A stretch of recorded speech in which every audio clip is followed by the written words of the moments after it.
Ô Glória, então agora vamos à parte assim substancial do nosso culto, aquela que vai alimentar, porque o louvor é aquilo, é prazeroso, a gente se deleita, a alma da gente abre, o coração abre para receber a palavra.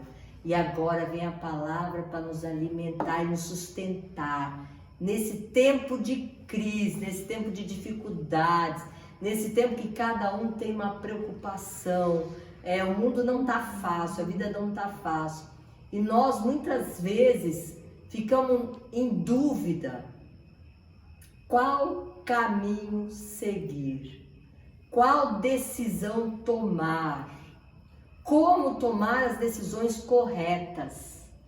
E nós vamos falar sobre isso pautados na palavra de Deus, porque Deus sabe todas as coisas a respeito nosso. E como Ele sabe todas as coisas, Ele deixou todas as receitinhas para nós seguirmos. Amém? Abra sua Bíblia no capítulo 14 de João, versículo 6.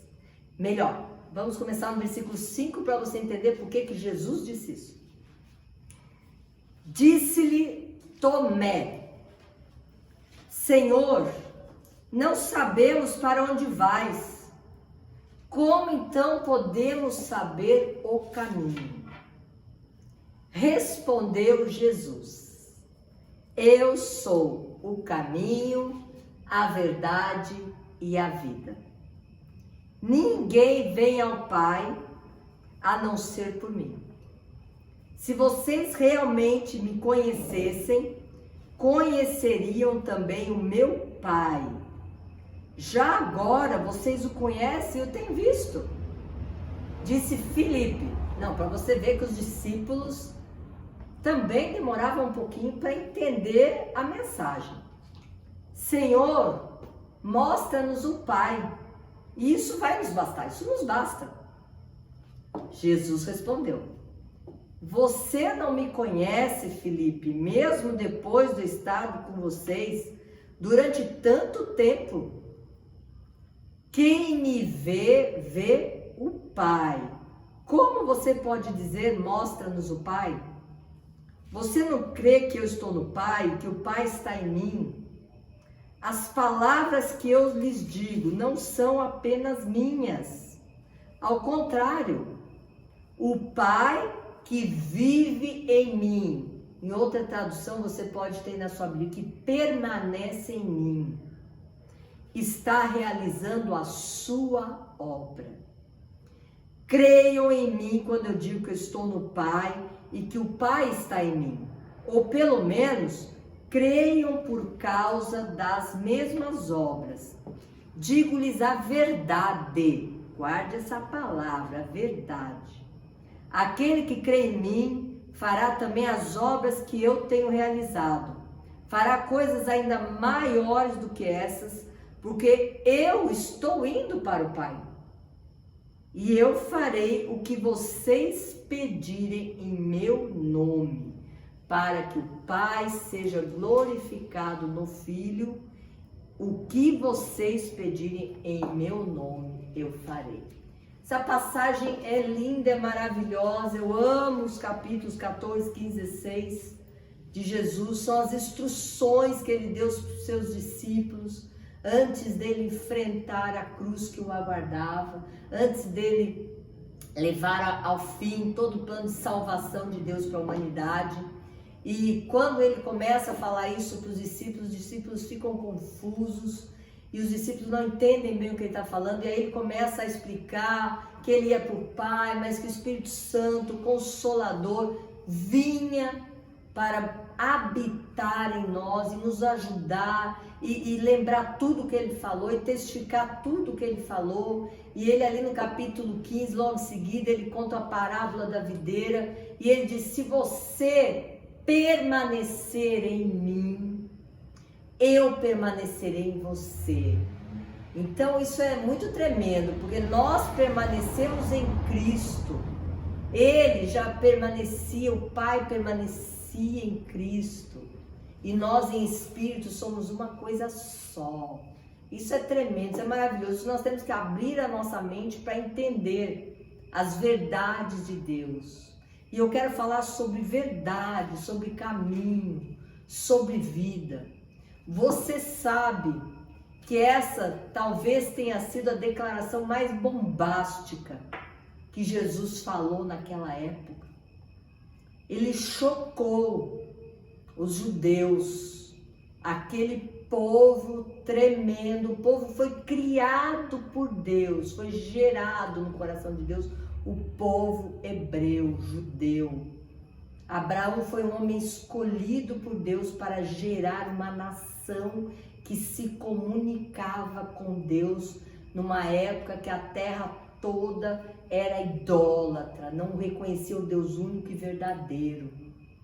E eu quero te dizer que essa declaração bombástica, ela ficou registrada de tal forma naquela época, naqueles dias, ela ficou registrada de tal forma que você pode ver que o livro de Atos, capítulo 9, versículo 2, e Atos, capítulo 22, versículo 4, Paulo diz assim: eu seguia os do caminho. Jesus ficou tão conhecido, e aqueles que seguiam a Jesus naquela época ficaram tão conhecidos pela essa declaração que Jesus disse: eu sou o caminho, a verdade e a vida, que eles receberam esse codinome.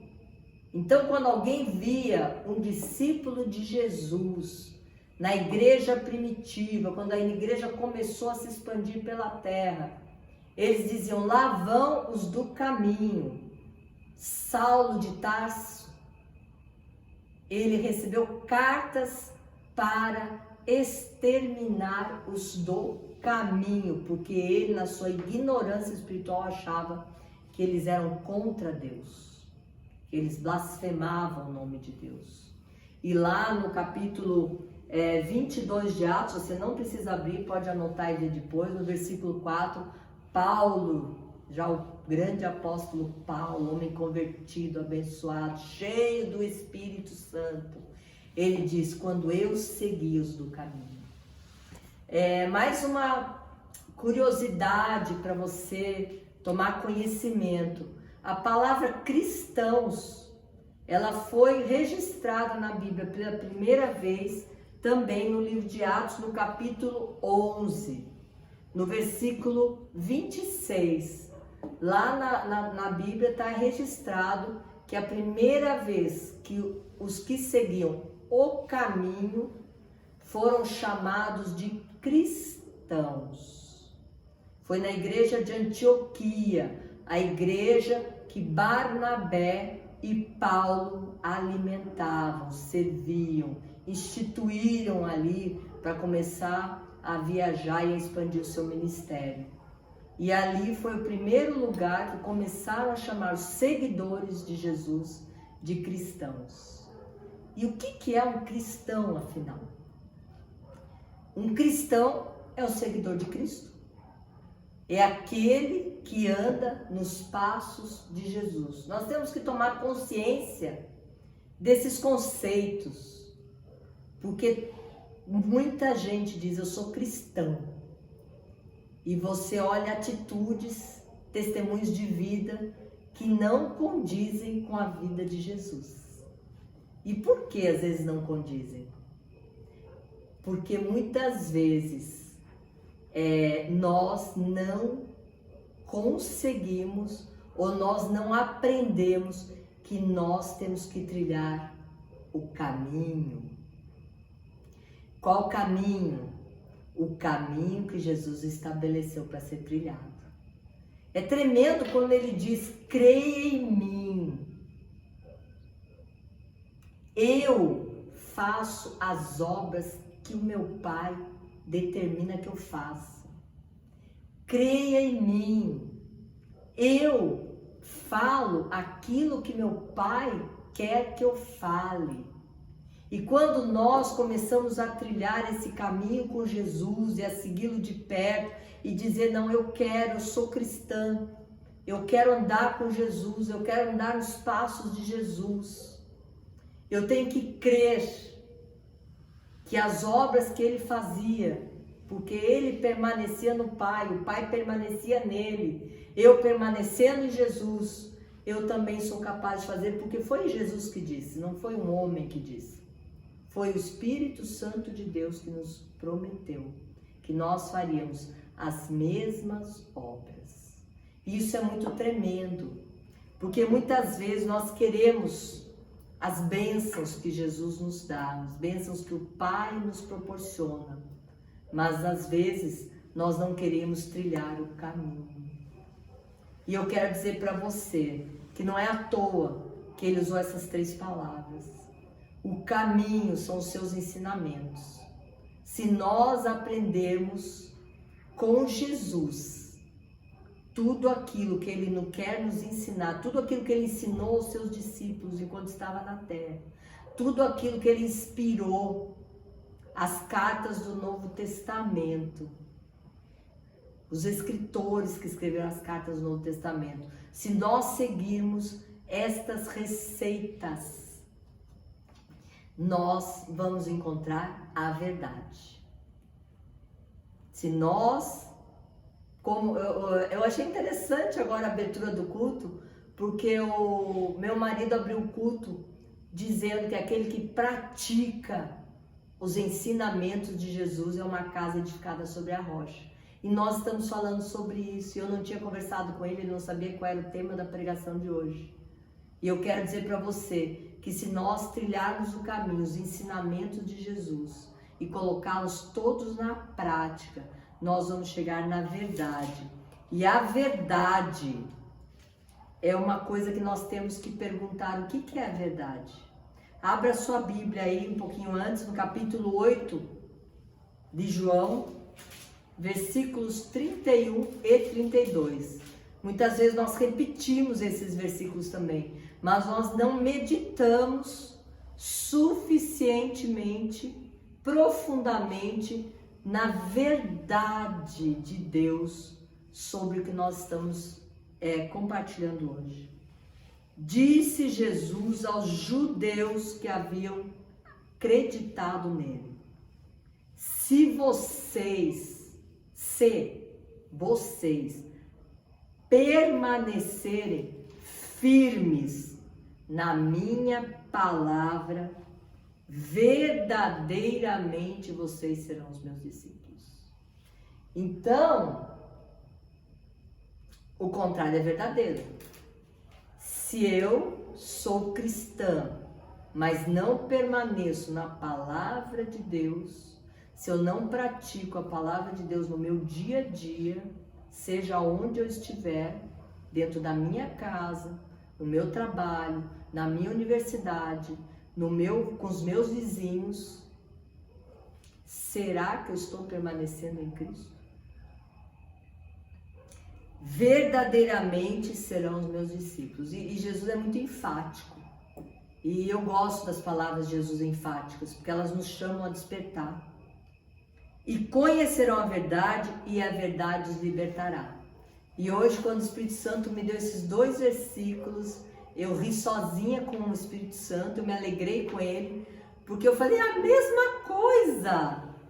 O caminho, a verdade e a vida. Se vocês permanecerem em mim, se vocês permanecerem no meu caminho, no caminho que eu ensino para vocês, verdadeiramente, quer dizer, a verdade estará em você, estará em mim, a verdade de Deus, e verdadeiramente você será livre. O que é ser livre? Ser livre é ter uma vida em abundância, como Ele prometeu. Então, quando eu vi como esses 2 versículos, eles se casavam, eles fechavam, eles completavam, é o mesmo discurso, é a mesma receita. E muitas vezes nós não conseguimos fazer essa conexão com a nossa vida prática e os ensinamentos de Jesus. Mas eu quero dizer para você que o Espírito Santo nos capacita. O Espírito Santo, ele vai nos ajustando, ele vai nos lapidando, ele vai nos convencendo que o caminho a ser trilhado é aquele caminho que Jesus estabeleceu na sua palavra. Abra comigo também, eu quero que você grave um versículo no seu coração, Apocalipse, capítulo 19. Vamos ler versículo 11 ao 13. Vi os céus abertos e diante de mim um cavalo branco, cujo cavaleiro se chama Fiel e Verdadeiro. Aleluia! Ele julga e guerreia com justiça. Seus olhos são como chamas de fogo e em sua cabeça há muitas coroas. E um nome que só ele conhece e ninguém mais. Está vestido com manto tingido de sangue, e o seu nome é Palavra de Deus. Jesus é a palavra é Jesus. T.L. Osborne, ele tem uma frase que me impactou, e eu não esqueci mais. E ele diz assim: no dia que você abrir a sua Bíblia e você saber, você ter consciência que você abriu a Bíblia e que o próprio Jesus está sentado ali com você, você nunca mais abrirá a Bíblia da mesma forma. Isso é tremendo, isso queima no meu coração, eu fico emocionada, porque desde que eu ouvi essa frase, ela mudou a forma de eu navegar na Bíblia. Porque quando eu abro a Bíblia, eu sei que Ele vai falar comigo, eu sei que a hora que eu olho, eu lembro de Apocalipse 19, 13, e eu falo: Senhor, teu nome é a palavra. Então eu estou aqui agora, nesse momento, tendo um diálogo contigo. Isso é maravilhoso, que o Espírito Santo se alegra e testifica que você está ali naquele momento com Jesus. E eu tenho muitas coisas mais para falar para te animar, te incentivar a trilhar esse caminho estabelecido por Jesus, a mergulhar com a ajuda do Espírito Santo na palavra de Deus e saber qual é a porção que Ele tem para você todos os dias, para te alimentar, para te sustentar, para te animar. O Espírito Santo, Ele é o Consolador, Ele é o ajudador, Ele é o seu advogado, Ele é o seu melhor amigo. A palavra paráclito quer dizer aquele que está ao seu lado, 24 horas por dia. Não tem por que ter medo de Deus, não tem por que ter reservas com Deus. Ele é amor, a essência de Deus é amor. Nós vivemos na dispensação da graça. Ele virá como juiz? Virá. Mas Ele virá como juiz. Jesus disse: eu vim para salvar o perdido. Ele disse: eu não vim para condenar, eu vim para salvar. Salvar, eu já falei a palavra grego sozo. Eu vim para libertar, para curar, para dar segurança, para cuidar. E Ele disse: eu vou mandar outro da minha natureza. O Espírito Santo estará com você até o final dos tempos. Não tenho medo, eu venci o mundo, você também vencerá. Oh, glória! Aleluia! Então, depois que nós lemos essas verdades, eu tenho algo para te dizer. Eu anotei porque eu não queria esquecer. O que é verdade?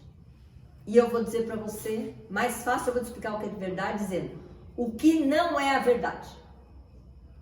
Tudo, absolutamente tudo que confronta Jesus, que confronta a palavra de Deus, é mentira. Não é verdade.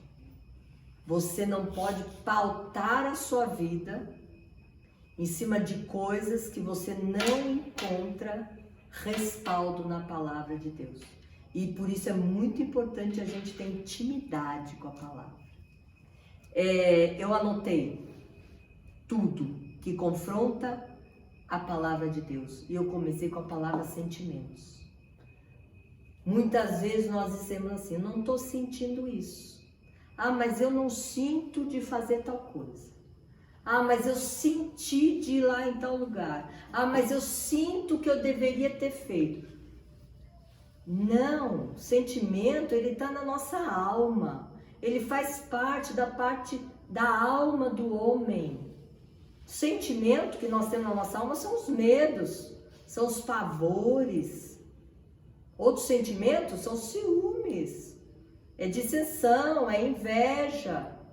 Nós temos muitos sentimentos e muitas vezes nós atribuímos as nossas atitudes. Muitas vezes uma pessoa não consegue perdoar a outra porque diz assim: eu não sinto que eu devo perdoar, eu não consigo sentir perdão.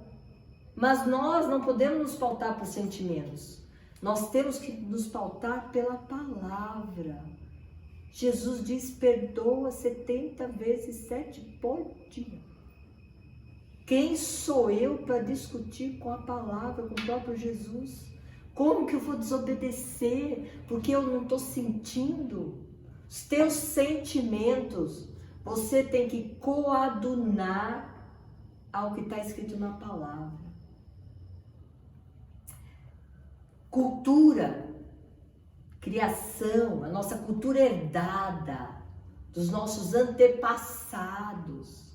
Que bom que você tem hábitos bons da cultura herdada, preserve-os. Mas toda cultura que vai contrária à palavra de Deus, rejeite, renuncie, prefira ficar com a palavra. Quantos de nós nascemos num lar genuinamente cristão, praticante da palavra de Deus? Eu conheço muito poucos. Mas claro, tem gente que nasceu, glória a Deus por isso. Antes eu tivesse nascido, eu tive que aprender no meu caminhar no caminho de Cristo, no caminho que Ele estabeleceu. Eu tive que aprender a renunciar e rejeitar coisas ensinadas com amor pelos meus pais, porque não eram bíblicos, não eram verdades, eram coisas que eles herdaram de gerações, que a sociedade influenciou. E eu quero que você lembre, o mundo jaz no maligno. Então o que vem de fora do mundo, as influências, será que são verdades que vão te levar à vida? Ou vão levar só a vazio? Vão levar a uma morte espiritual, uma separação de Deus? Caminho, a verdade e a vida. Se eu pudesse, eu botava aqui uma setinha. Caminho leva a verdade leva a vida. Vida com Deus, vida verdadeira. Oh, glória! Sua religiosidade. Aqui eu quero deixar bem claro. Quando eu falo religiosidade, é aquela coisa de seguir ritos para você cumprir um padrão que alguém ou alguma coisa colocou para você, que assim você chegaria em Deus. Religiosidade sem intimidade não dá. É que nem intimidade entre casal. Intimidade entre marido e mulher é uma bênção. Relação sexual de dois estranhos é vazia, é furada, porque não tem intimidade.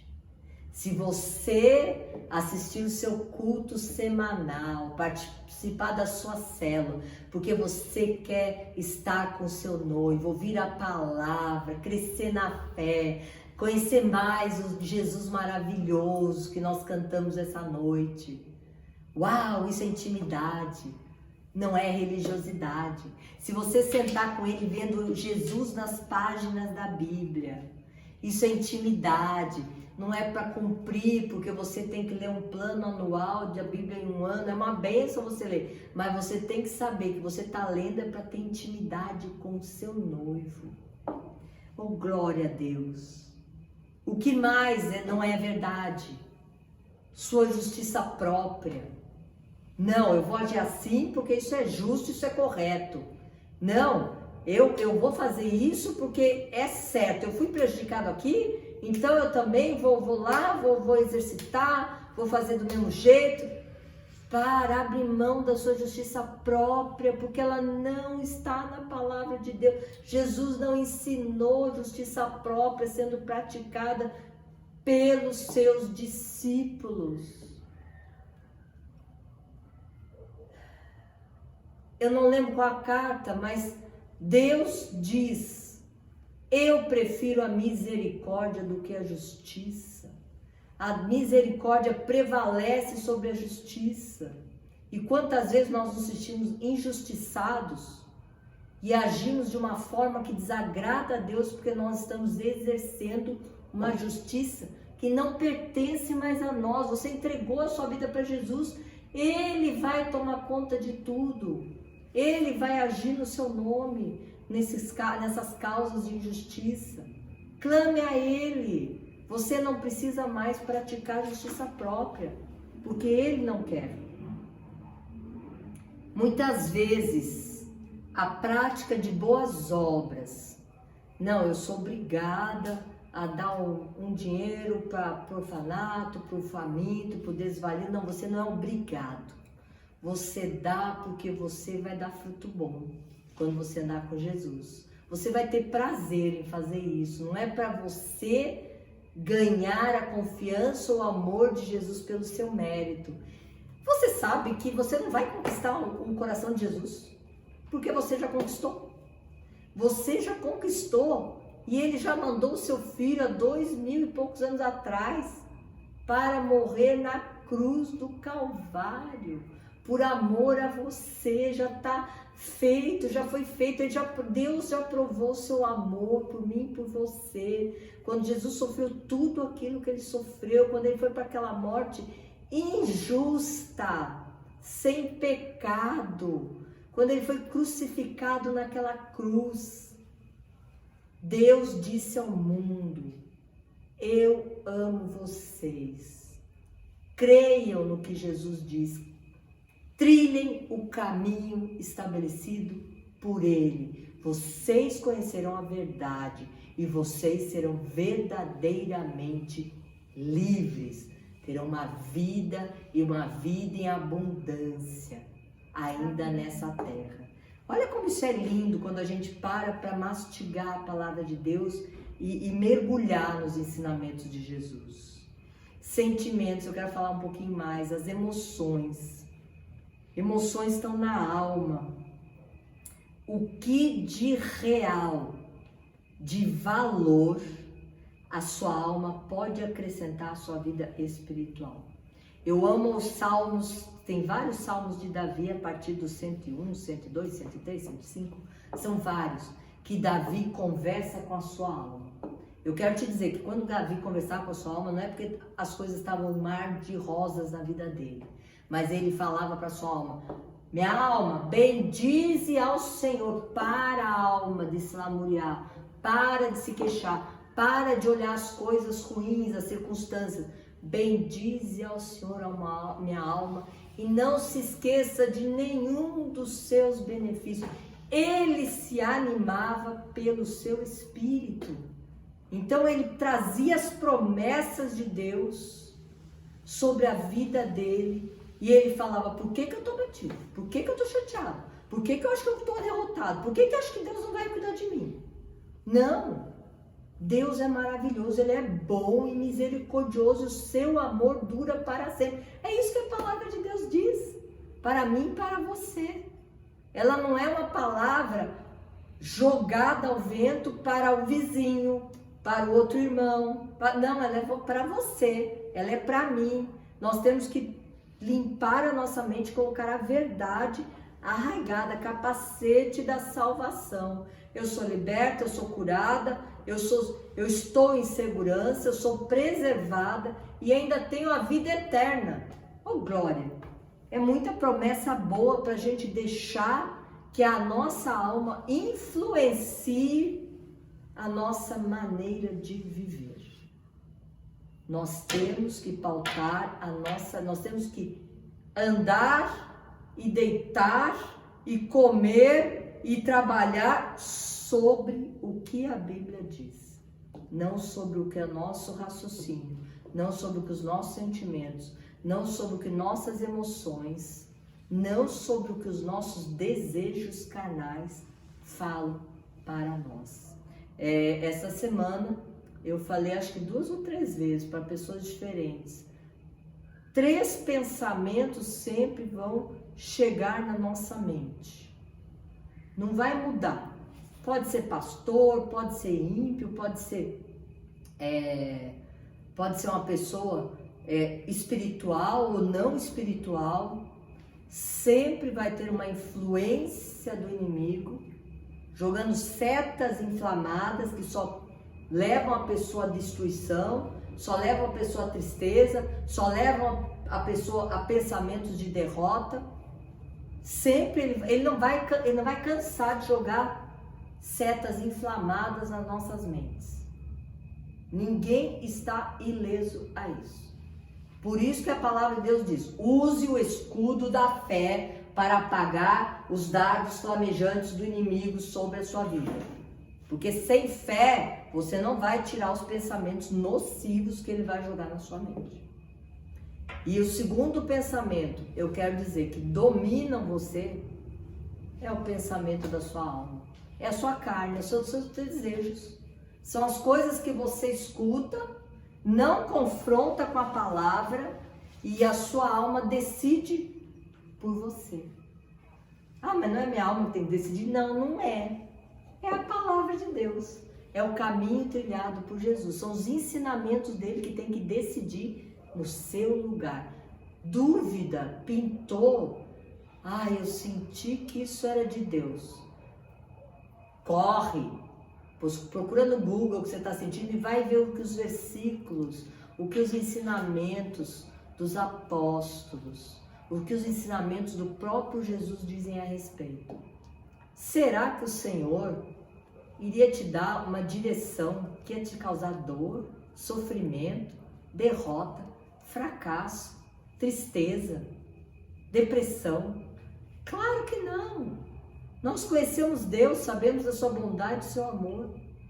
Esta semana, quarta-feira, pastor Hernani Santos, nosso pastor, ele pregou uma mensagem que eu vou te incentivar a ouvir.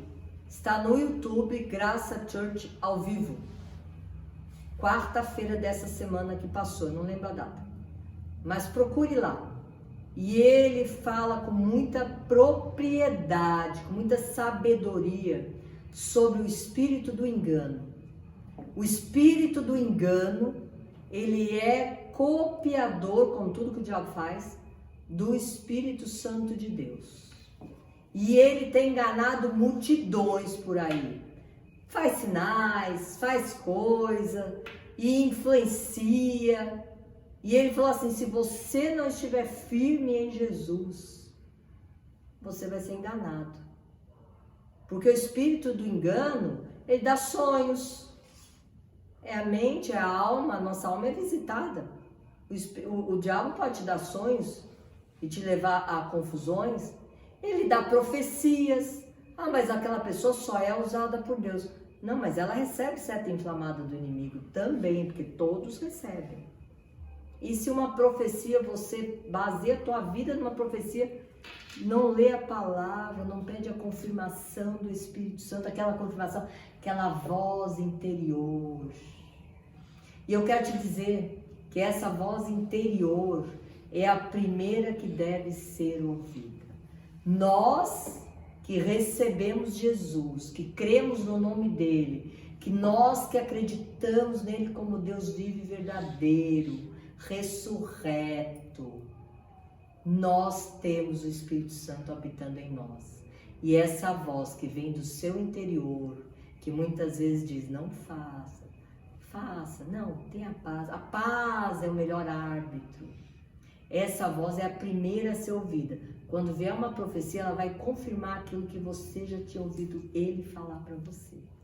Se não veio, se não confirmou, vai orar. Deixa Deus dar outra confirmação.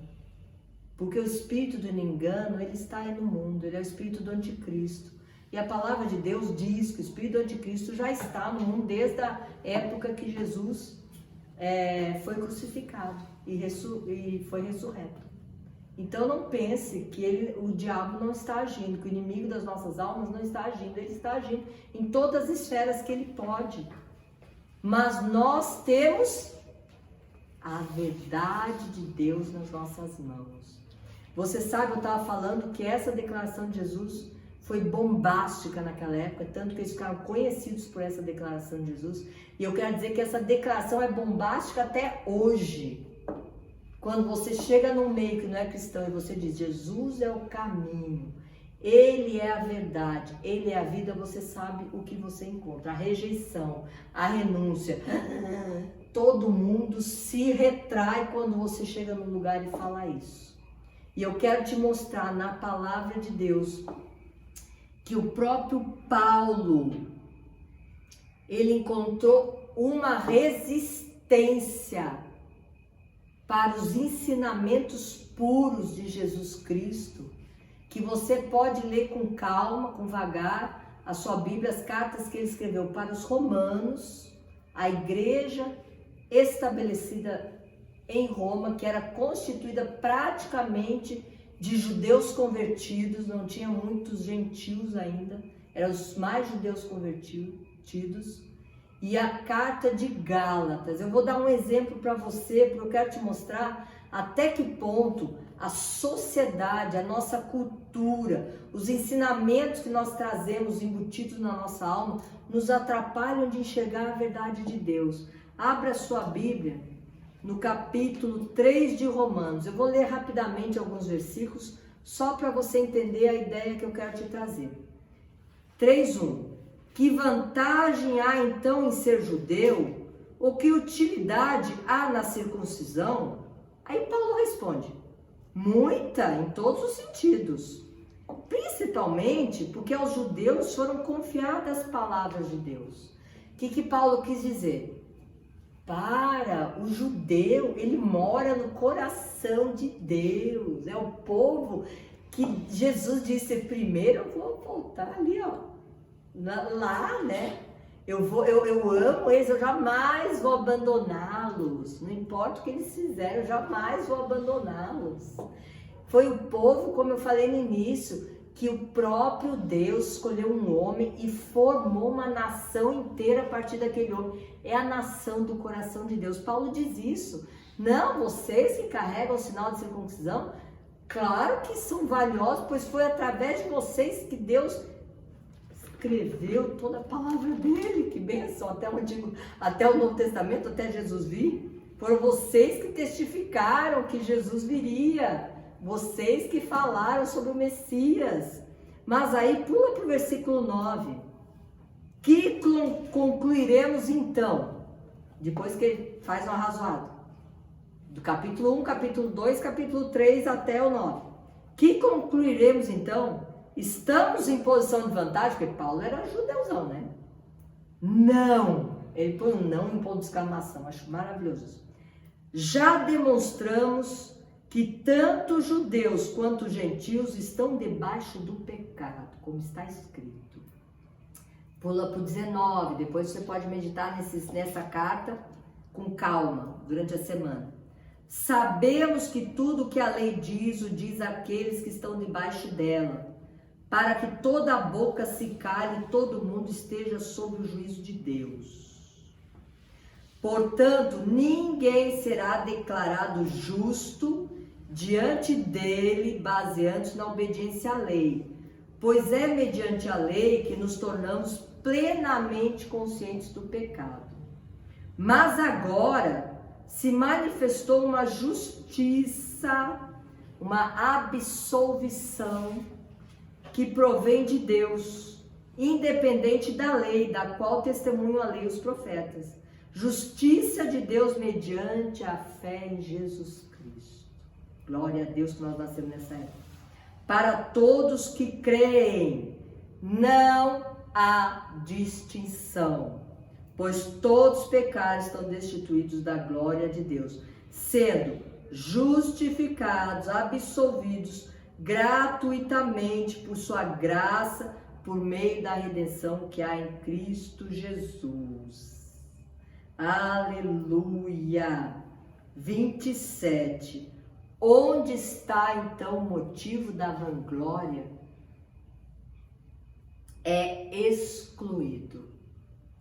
É excluída. Em que princípio? Na da obediência à lei? Não, mas no princípio da fé. Deus é Deus apenas dos judeus? Ele não é também Deus dos gentios?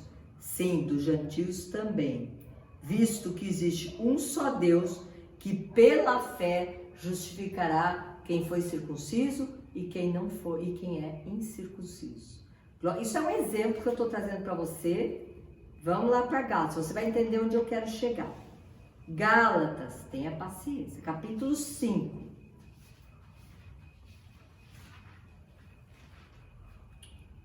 A liberdade em Cristo.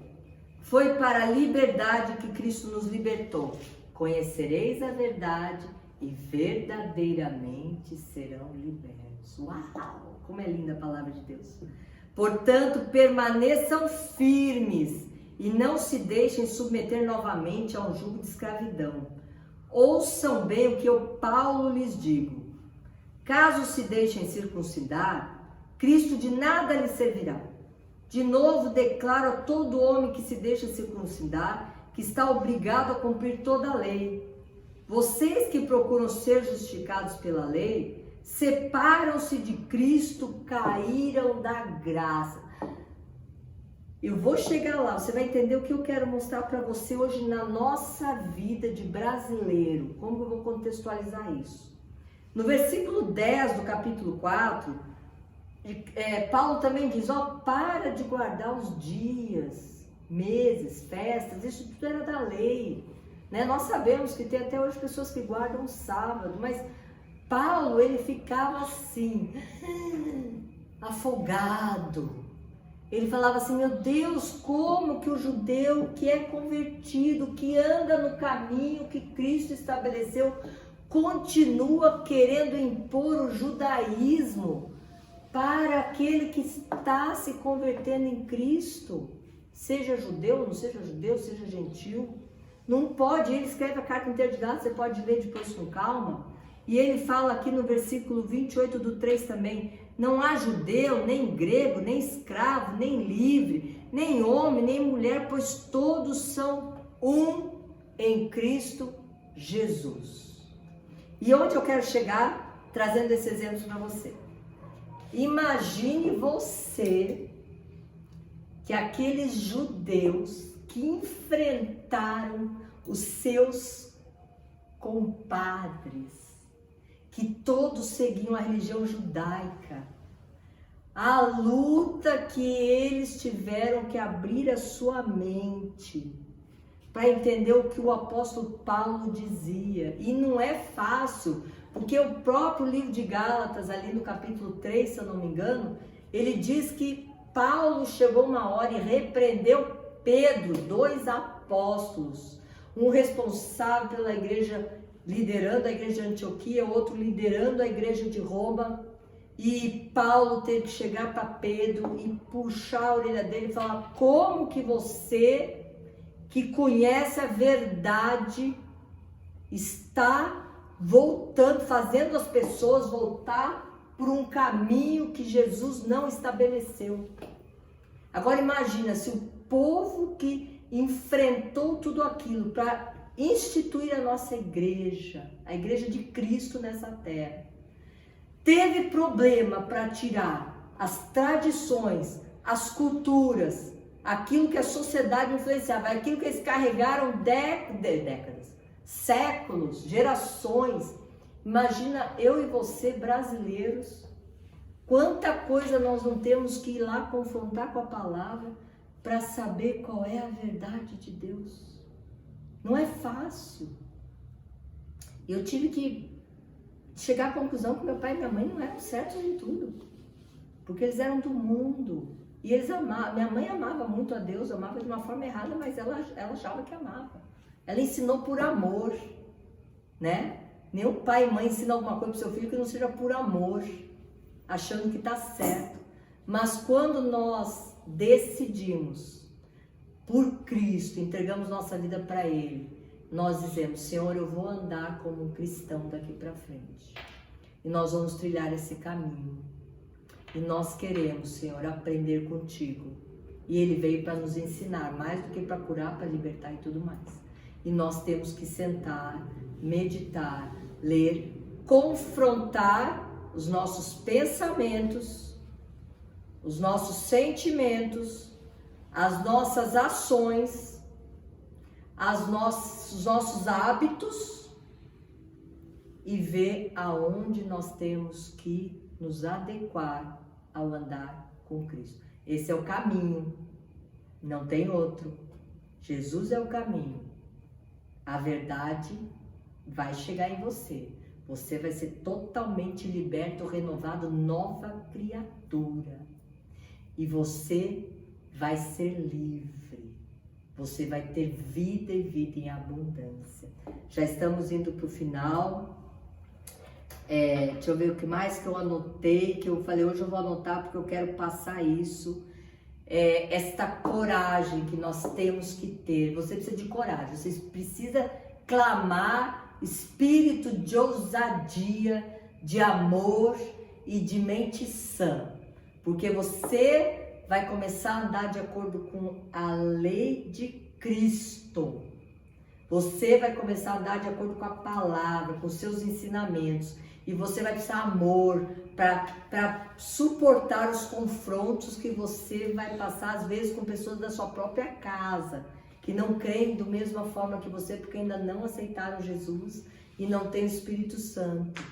E você vai precisar ter uma mente sã, renovada pela palavra de Deus, para andar em novidade de vida.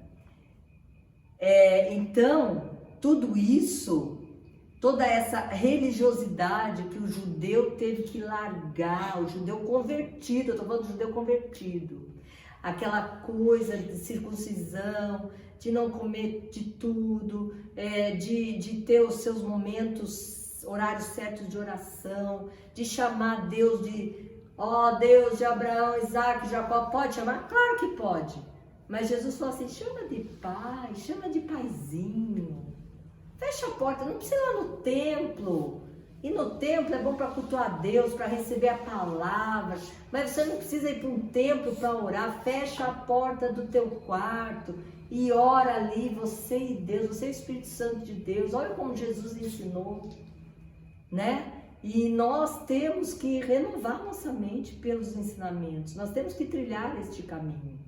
Esse caminho é muito importante. Esse é o caminho que nós temos que seguir em meio a crises, em meio a problemas, em meio a coisas boas, na nossa vida secular, na nossa vida diária. Não deixe de querer andar no caminho que Jesus estabeleceu para mim e para você. Nós temos que rejeitar, então, a nossa própria cultura, a nossa própria criação, nossos sentimentos, tudo que é influência do mundo na vida das nossas crianças, dos nossos adolescentes. Nós temos que, com amor, com mente equilibrada, com mente sã, começar a dizer, isso não agrada a Deus. Não foi assim que Jesus ensinou. Peça para o Espírito Santo te ajudar. Você que é pai, você que é mãe, você que é filho, você que está inserido no mundo mal no seu dia a dia, que não tem cristãos verdadeiros, genuínos te ajudando na caminhada. Peça para o Espírito Santo te ajudar. O justo vive pela fé, e a nossa fé é em Jesus Cristo. A nossa fé em Jesus Cristo é na palavra. Jesus é a palavra. Apocalipse 19:13. Grife lá na sua Bíblia. Olhe para a palavra como se você estivesse olhando para Jesus. Amém? Então, como eu estava dizendo, pastor Hernani disse hoje, muitos pregadores estão pregando coisas em cima no púlpito, dizendo que é o Espírito Santo, mas que são contrários, ensinamentos contrários à palavra de Deus, porque estão sendo enganados, porque não confrontam aquela inspiração que vem com a própria palavra. Toda inspiração que vier em você, vá para a palavra, vá conversar com Jesus, vá ler a palavra, o que ela diz a respeito daquele assunto. Para encerrar, porque assim, eu tenho visto muita gente não, né? Pouca gente, não muita, mas eu tenho visto pessoas atribuindo coisas ao Espírito Santo de Deus, porque não tem intimidade com Jesus e não sabe discernir. o que é do Espírito Santo e o que é a voz do inimigo, a voz da sua própria alma. Nem sempre é a voz do inimigo. A voz da sua alma, ela fala mais alto às vezes do que a voz do inimigo. Amém? Para encerrar hoje a ministração, abra a carta de 1 a Pedro.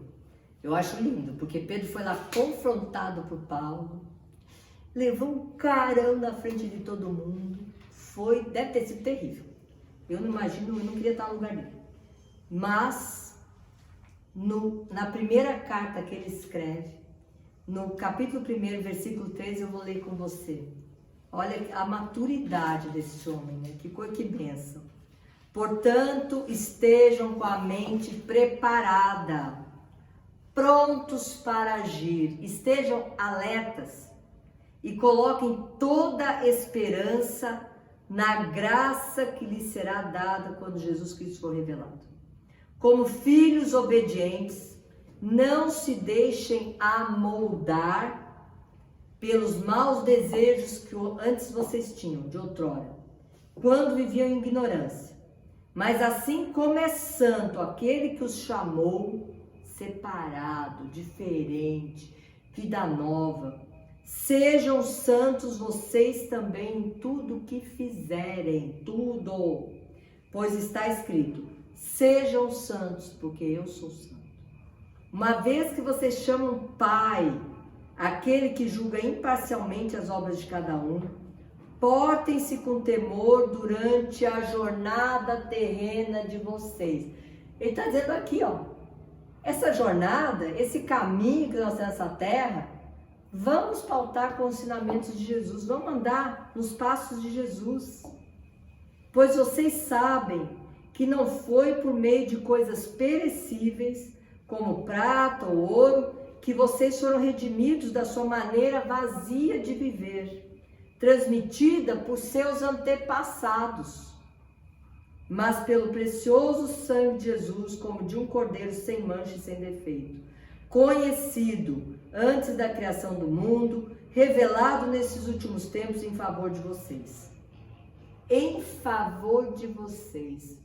Foi tudo em favor de nós, tudo pela graça, tudo para nos agraciar. Por meio dele vocês creem em Deus, que o ressuscitou dentre os mortos e o glorificou, de modo que a fé e a esperança de vocês está em Deus. Não ponha sua fé e sua esperança nas circunstâncias. Não ponha sua fé e sua esperança em sentimentos. Não ponha sua fé e sua esperança em atitudes. Ponha sua fé e esperança em Jesus Cristo e no que Ele tem de bom para você amanhã. Agora que vocês purificaram a sua vida pela obediência à verdade. Visando ao amor fraternal e sincero, amem sinceramente uns aos outros. E de todo o coração, vocês foram regenerados, nascidos de novo. Não de uma semente perecível, mas imperecível, por meio da palavra de Deus, viva e permanente. E aí ele fala, pois toda a humanidade é como a relva, toda a sua glória como flor da relva. A relva murcha, cai a sua flor, mas a palavra do Senhor permanece para sempre. E aí ele explica, ele diz, esta é a palavra que lhes foi anunciada. Andem no caminho que Jesus estabeleceu na nova aliança. Conheça a verdade que Jesus deixou registrada pelo seu Espírito na sua palavra, que é Ele mesmo. E tenha vida e vida em abundância. Glória a Deus, um beijo em você, saudades de ter culto presencial, saudades de ver pessoas, de estar perto, abraçando, beijando. É um tempo, tudo passa, nós temos esperança em Jesus que tudo vai ser resolvido, porque nós cremos no autor e consumador da nossa fé. Amém?